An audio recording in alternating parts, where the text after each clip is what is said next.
Captain Jake Morrison stood on the bridge of the New Frontier and watched the biggest space station he had ever seen grow larger on his screen. The thing was massive, bigger than 10 Earth cities put together. It spun slowly in the darkness of space, covered in lights that blinked in patterns he did not understand. "Sir, they are sending us directions," said Peter Brooks, who worked the radio. "They want us to dock at Bay 94. They call it the area for species they do not know yet." Jake's jaw tightened. 3 months ago, humans had met aliens for the first time. A ship belonging to the Zenthari had found them near Proxima. The meeting had gone okay, but Jake could tell what the aliens really thought. They saw humans as children who had just learned to walk. "How nice of them," Jake said. His voice was flat and cold. Lisa Rodriguez stood next to him. She was his second in command and had been his friend for 20 years. "The station has ships from 43 different alien races," she said, looking at her screen. "All of them follow the Galactic Council's rules." Dr. Amanda Foster looked up from her workstation. She studied alien life forms and had spent months learning about the Council. "No new race has joined the Council in 800 years, she said. "The last ones who tried were called the Keth Mari. The Council said they were too independent and locked them in their home system. They have been trapped there ever since." Jake stared at the alien station. The Galactic Council had ruled space for 3,000 years. 7 old alien races controlled everything. They decided who could travel between stars, who could trade, and who could build colonies. Every other race in the galaxy had to follow their rules or face punishment. The Council races were the Zenthari, who acted like they were everyone's friends but really wanted to control everything. The Vexani were cold and calculated everything like a math problem. The Korath were warriors who loved to fight and were the Council's army. The Sylphon were strange beings who seemed to float through the air and spoke in riddles. The Gromax were short and strong and built all the Council's machines. The Thelonites spent all their time reading and writing and thought they were smarter than everyone else. The Umbral were mysterious and nobody knew much about them, which made them scary. These 7 races had divided up the galaxy like it was their personal property. Every other race had to beg them for permission to do anything important. "They have been watching Earth for hundreds of years," Amanda said. "They knew about us but decided we were too violent and stupid to join their club. They thought we would destroy ourselves before we learned to travel between stars." "Well, they were wrong about that," Jake said. "The New Frontier was not just any human ship. It was the best Earth had to offer." Jake had picked his crew carefully. Lisa Rodriguez had fought in 3 wars and knew how to handle herself in any situation. Peter Brooks could make any communication system work, even alien ones. Dr. Foster was the smartest person Jake knew when it came to alien life. Commander Gary Thompson knew weapons and tactics better than anyone in the human fleet. They also had Major Susan Clark, who commanded a team of Marines. These were not regular soldiers. They were the best fighters humanity had produced, trained for any situation they might face in space. Jake had read every report about the Council. He knew how they worked. When a new race developed space travel, the Council would invite them to talk. But it was not really talking. It was more like a job interview where the Council had already decided not to hire you. The Council would test the new race, find problems with their society, and then offer them a choice. They could accept probationary status, which meant following Council rules and giving up most of their freedom. Or they could be isolated in their home system and forbidden from traveling to other stars. Most races were so happy to meet other intelligent life that they accepted whatever the Council offered. They were grateful for any contact with the galaxy's civilizations. But Jake Morrison was American. His family had fought in every war America had ever faced. His great-great-grandfather had landed on D-Day. His grandfather had served in Korea. His father had been a Marine in the Middle East. Jake himself had commanded ships in the last Earth War before humanity reached for the stars. Americans did not bow to kings, emperors, or councils. "Sir, we are getting close to the docking bay," Peter said. Jake looked around at his crew. These people had volunteered for this mission knowing it might be dangerous. They had left Earth not knowing if they would ever see home again. They believed in what America stood for: freedom, independence, and the right to make their own choices. Listen up, everyone, Jake said. We're about to dock with that station. The aliens there think we are just another primitive race they can push around. They think we will be grateful for whatever scraps they throw us. They think we will give up our freedom just to be part of their club. He paused and looked each of them in the eye. They do not know Americans. They do not know that we have never accepted anyone telling us we are not good enough. They do not know that we would rather die free than live as slaves. Lisa smiled. It was not a nice smile. It was the smile of someone who was about to fight. "What are your orders, Captain?" she asked. "We go in there and we show them what humans are made of," Jake said. "We listen to their speeches. We let them try to intimidate us, and then we make it clear that humanity does not kneel to anyone." The new frontier moved toward the docking bay. Inside the station, representatives from 43 alien races waited to judge humanity. They thought they knew what would happen. They had done this before with other races, but they had never met Americans before. The docking process was smooth. Jake had to admit the aliens were good at building things. The station's systems guided their ship into the bay without any problems. Through the windows, they could see alien workers watching them with curiosity.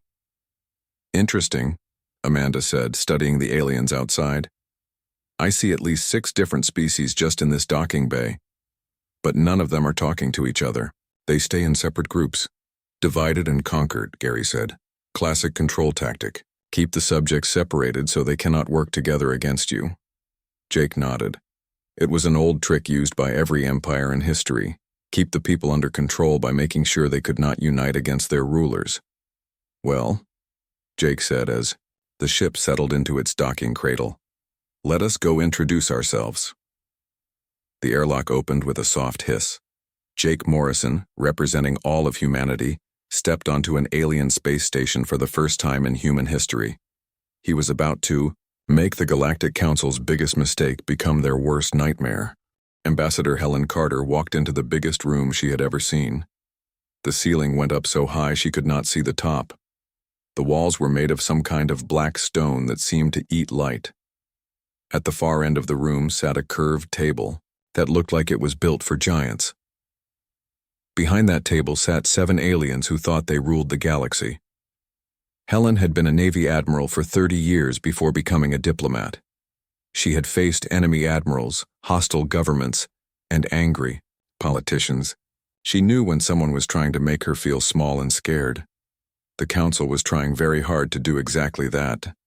The room was designed to make humans look tiny. The chairs were too big. The lights were too bright and pointed down at her, like spotlights. The aliens sat high above her, looking down like judges at a criminal. Helen had seen this before. Bullies love to use tricks like this to make their victims feel weak. She was not impressed. Counselor Vextar of the Vexani spoke first. He looked like a tall man made of blue crystal. When he talked, his voice sounded like ice breaking. "Species. Designation. Human. Planet of origin. Earth, which you call Sol 3. Technology level, 2.3 out of 10. Social stability, 1.7 out of 10. He said the numbers like they were facts that could not be argued with. Counselor Ilthara of the Zenthari spoke. Next. She looked almost human except her skin was silver and her eyes were too large. Her voice was musical and pretty, but Helen could hear the insult underneath the melody. "Your species shows concerning behavior patterns. You fight wars against your own kind. You destroy your environment. You cannot agree on simple things. Your development of faster-than-light travel appears to be lucky accident rather than real progress." Helen had expected this. The council used the same playbook every time. They would list everything wrong with the new species, make them feel ashamed and grateful for any attention at all. Most races were so happy to meet other intelligent life that they accepted whatever the council offered. But Helen Carter was American.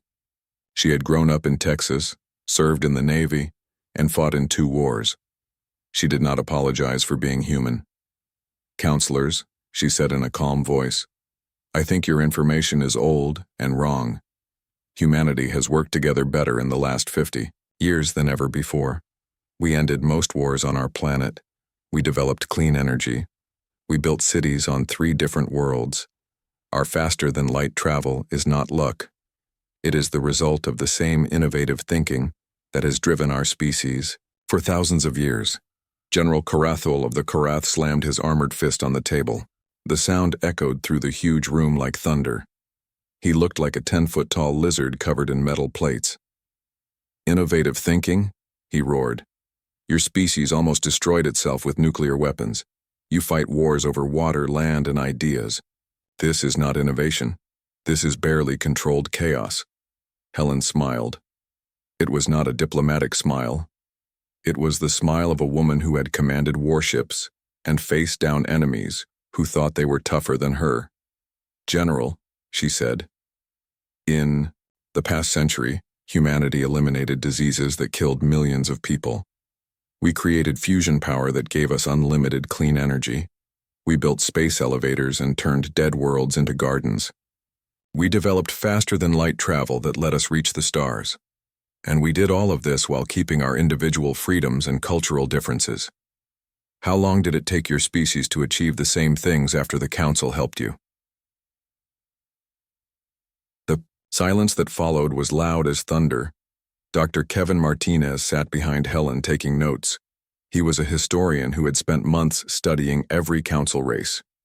He knew something the council hoped humanity would never learn. None of the council races had achieved their advances alone. The Korath had needed council help to develop most of their technology. The Gromax had been completely uplifted by the Zenthari, who had found them as primitive Stone Age creatures. Even the advanced Vexani had used council resources and knowledge to reach their current level. Humanity had done it alone. No help, no guidance, no advanced alien technology to copy. They had pulled themselves from caves to starships using nothing but human determination and ingenuity. Counselor Silthon of the Silphon floated slightly above his chair. He looked like smoke given form, constantly shifting and changing. When he spoke, his voice seemed to come from everywhere at once. Human Carter, your species displays concerning independence. Successful civilizations require guidance, structure, and acceptance of proper authority. Your refusal to acknowledge your limitations suggests dangerous instability. Helen had heard enough. Counselor, with respect, what you call dangerous instability, we call freedom. What you call limitations, we call challenges to overcome. What you call proper authority, we call someone else trying to tell us how to live our lives. She stood up straighter and looked each council member in the eye. For over 200 years, my country has believed that all people have the right to life, liberty, and the pursuit of happiness. We have fought wars and died to protect those rights, not just for ourselves but for others. We will not give up those rights now, just to join your club. Counselor Vextar's crystal features grew darker. Your options are simple, human. Accept probationary status with limited privileges and mandatory cultural modification programs. Or return to your system and remain isolated until you develop proper respect for galactic order. Helen looked around the room at all 7 council members. These beings controlled thousands of worlds and billions of lives. They commanded fleets of warships and had ruled the galaxy for longer than human civilization had existed. They expected her to be afraid. They expected her to beg. They expected her to accept whatever scraps they offered. I need to discuss your offer with my government, Helen said calmly. But inside, she was already planning her real response. The council thought they were dealing with just another primitive species desperate for acceptance. They thought humans would be grateful for any recognition at all. They were about to learn why Americans had never accepted anyone telling them they were not good enough. Helen Carter walked out of that enormous room with her head held high. Behind her, the 7 most powerful beings in the galaxy congratulated themselves on handling another inferior species. They had no idea they had just made the biggest mistake in galactic history. Outside the meeting room, Helen activated her communication device. New Frontier, this is Ambassador Carter. Patch me through to Earth Command immediately. It was time to show the galaxy what happened when someone tried to make Americans kneel. Helen Carter stood in the meeting room aboard the New Frontier with a face like stone. Captain Jake Morrison could tell the diplomatic talks had not gone well. Around the table sat his best officers, all waiting to hear what the council had offered. Humanity. They want us to accept something called probationary status, Helen said. Her voice was calm, but Jake could hear the anger underneath. We would get limited access to some council worlds. We could not develop certain technologies without their permission, and we would have to send our children to special schools where they would learn to be more like proper galactic citizens. Commander Gary Thompson, the ship's weapons officer, leaned back in his chair. Sounds like they want to turn us into pets. What happens if we say no? Asked Dr. Amanda Foster. Helen's expression grew darker. Isolation.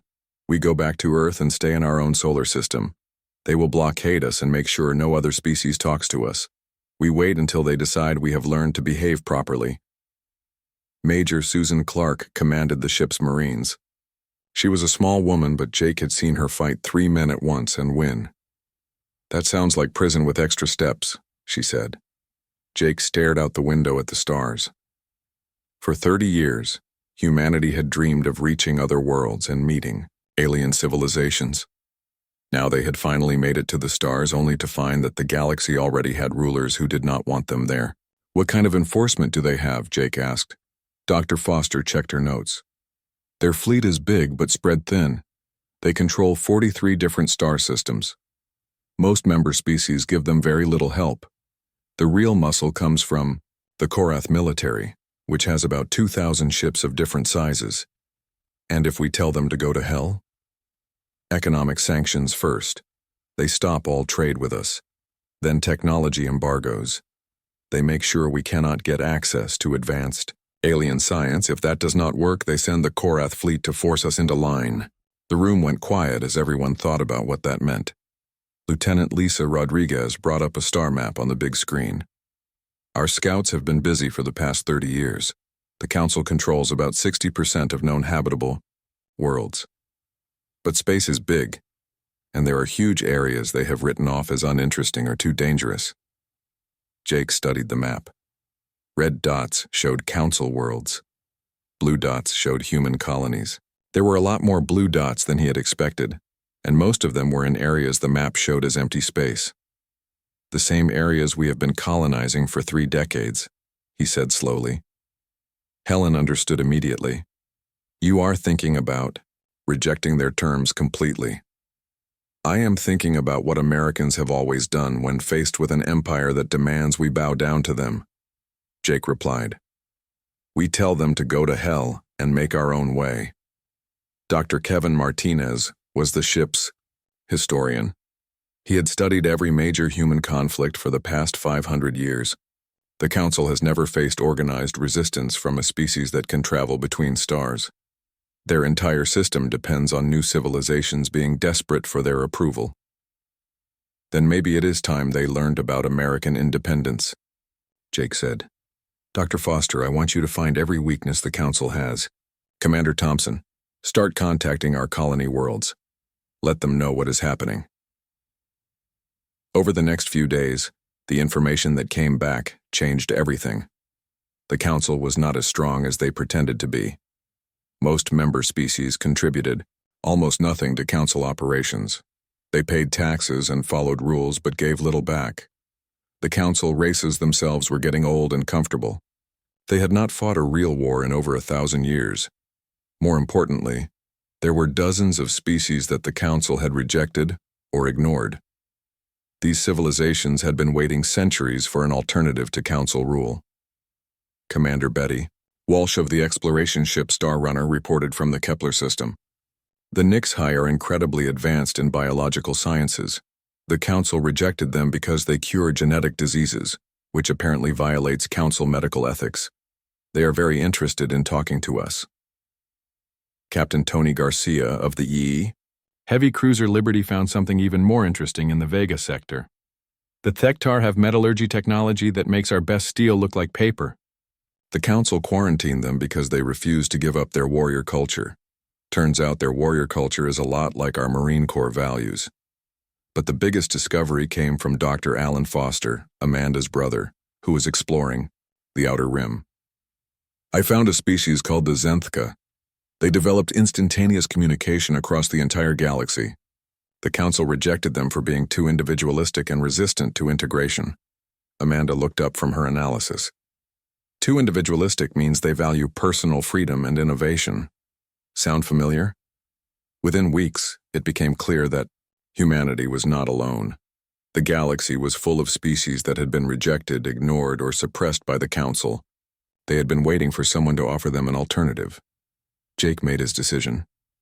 "Send a message to Earth Command," he told Peter Brooks. "Tell them we are rejecting the council's terms. Tell them it is time to show the galaxy what free people can accomplish when they work together." "What about the council's threats?" Helen asked. Jake smiled. It was not a nice smile.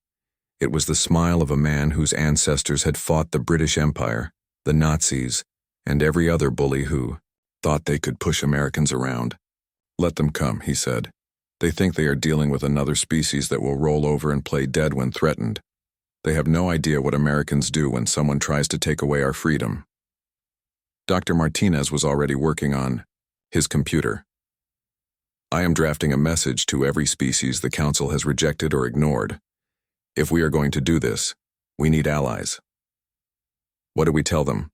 Amanda asked. "We tell them the truth," Jake replied. "We tell them that freedom is not something you ask permission for.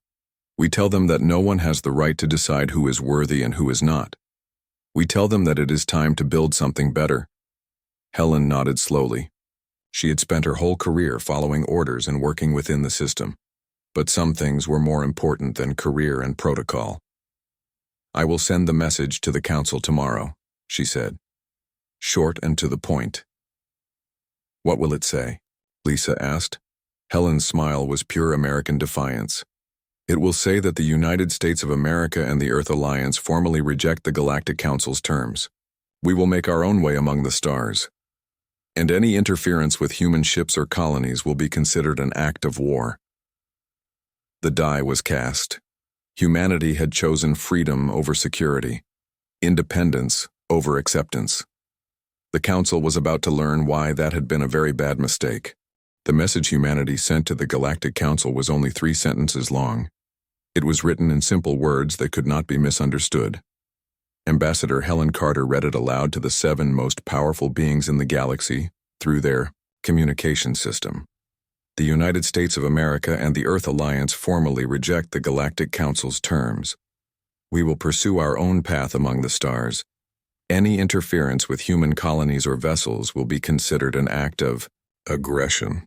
The silence that followed lasted for 30 seconds. Then Counselor Vexitar began to laugh.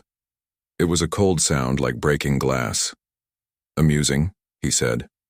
"No species has ever rejected council authority. You will return to your home system immediately and remain there until you learn proper respect." Helen's response was even shorter. "No." The communication ended. Within hours, the council's punishment began. All human ships were banned from council space. Economic sanctions were put in place. A formal declaration was issued to every species. In the galaxy, humanity was now classified as a rogue species, to be avoided and contained. The council expected humanity to panic. They expected desperate messages begging for forgiveness. They expected humans to realize their mistake and accept whatever terms were offered. Instead, something happened that no one in galactic history had ever seen before. Captain Ryan Porter commanded the exploration vessel Starchaser. 6 months after the council's sanctions began, he sent a report that shocked everyone who read it. "We have formal diplomatic relations with 17 non-council species. These are civilizations the council wrote off as primitive or unworthy. They have been waiting centuries for an alternative to council rule. The first allies were the HFY from the Kepler system.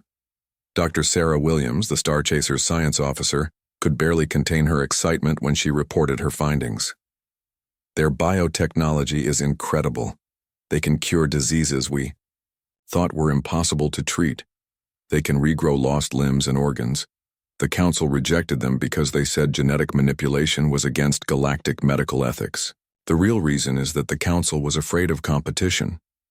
The HFY had been isolated for 800 years. When humanity offered them partnership instead of domination, they jumped at the chance. Within weeks, human colonies had access to medical technology that made Earth's best hospitals look primitive. Commander Nicole Barnes of the heavy cruiser Liberty made an even more important discovery. In a system the Council had marked as dangerous and worthless, she found the Thektar. "They look scary," she reported. 8 feet tall, covered in natural armor with claws that can cut through steel. But they are honorable warriors who value courage and loyalty above everything else.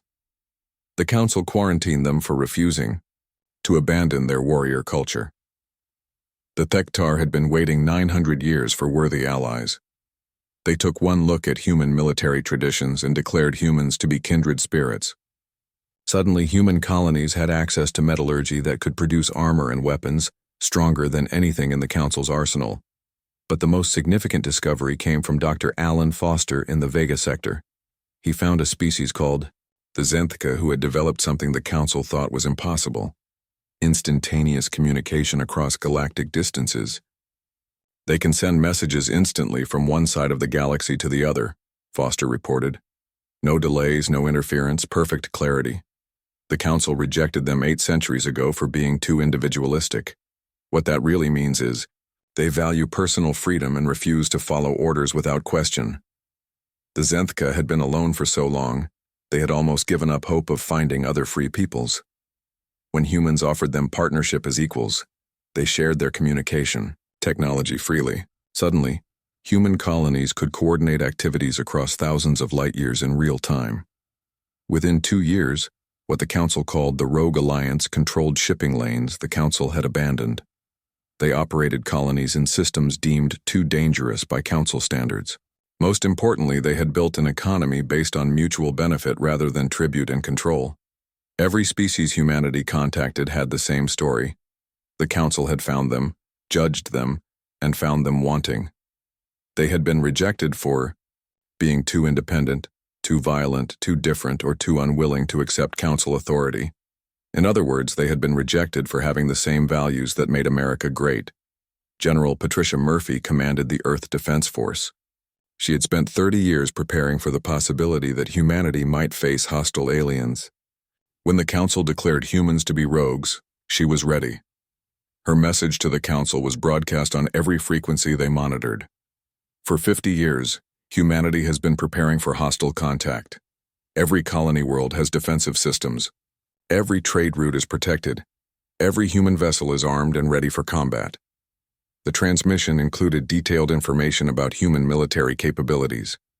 The Council saw stealth ships that could penetrate their sensor networks undetected.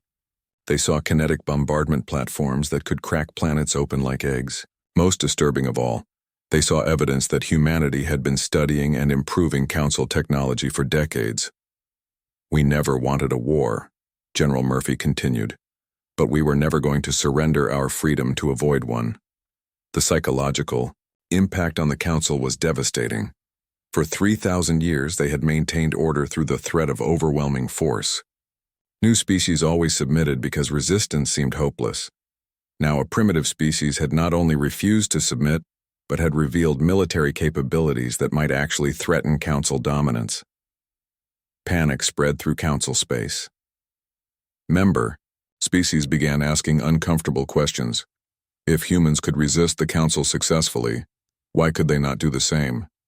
If there were alternatives to Council rule, why should they continue paying tribute and following orders?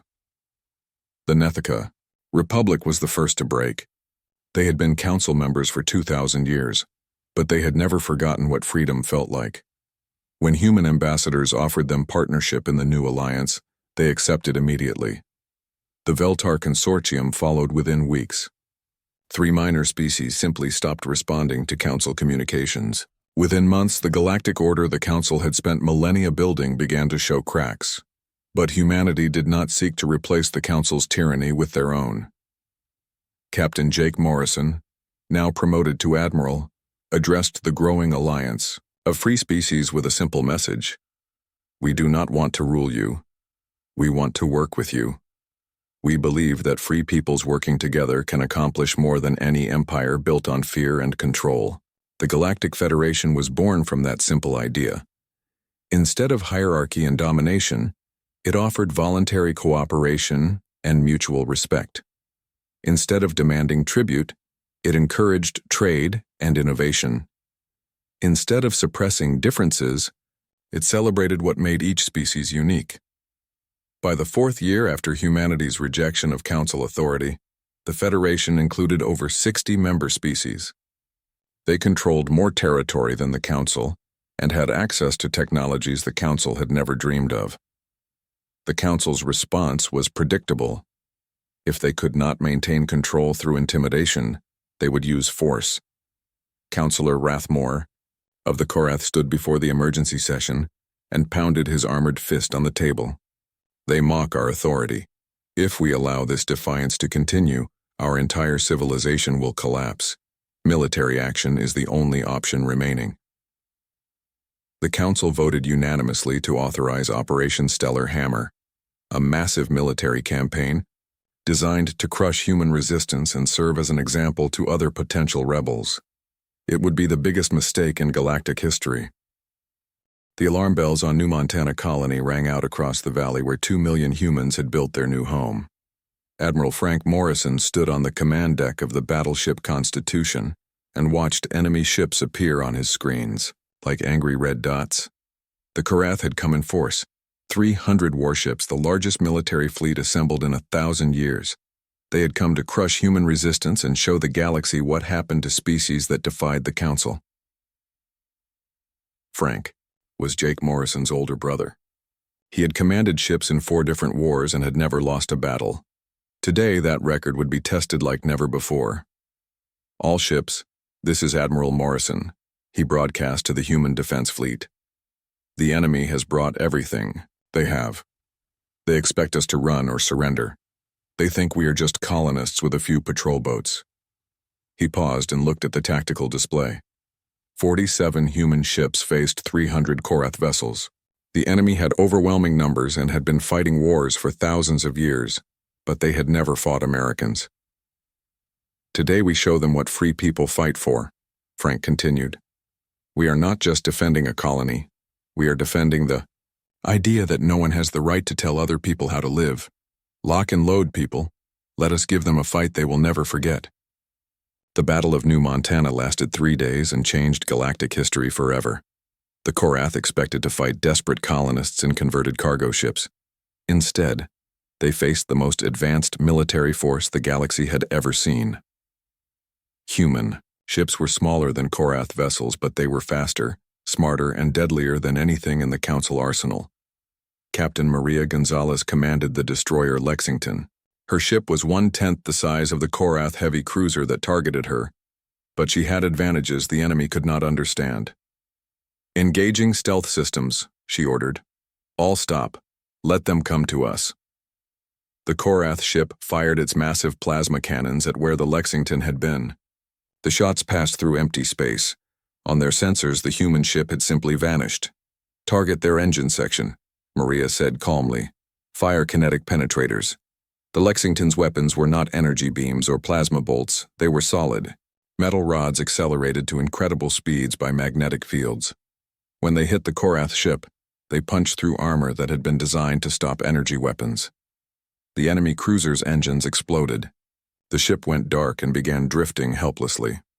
Across the battlefield, the same scene played out dozens of times. Human ships used tactics the Korath had never seen before. They fought like wolves, attacking in coordinated packs and then disappearing. Before the enemy could respond, Commander Robert Chen piloted the fighter Mustang through a formation of Korath bombers.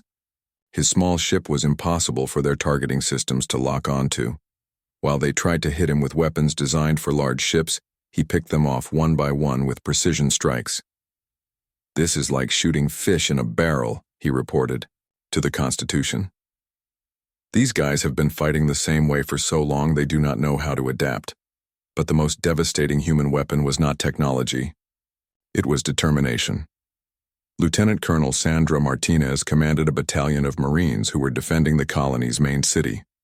When Korath ground forces landed, they expected to face frightened civilians. Instead, they encountered professional soldiers fighting for their homes and families. Remember, Sandra told her troops as alien dropships approached, these lizards think we are primitive. They think we will panic and run when we see them. Show them what happens when they threaten American families. The Korath had size and strength advantages, but human soldiers had better training, better tactics, and better motivation. They were not fighting for conquest or glory. They were fighting for the right to live free. By the end of the first day, the Korath had lost 60 ships.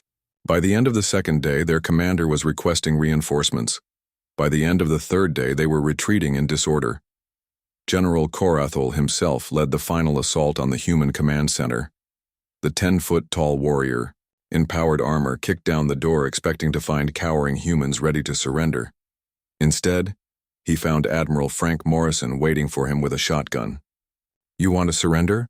Frank asked politely. The psychological impact of the battle rippled across the galaxy faster than light. For 3,000 years, the Council had maintained order through the threat of Korath military power. The idea that anyone could stand against them had been unthinkable.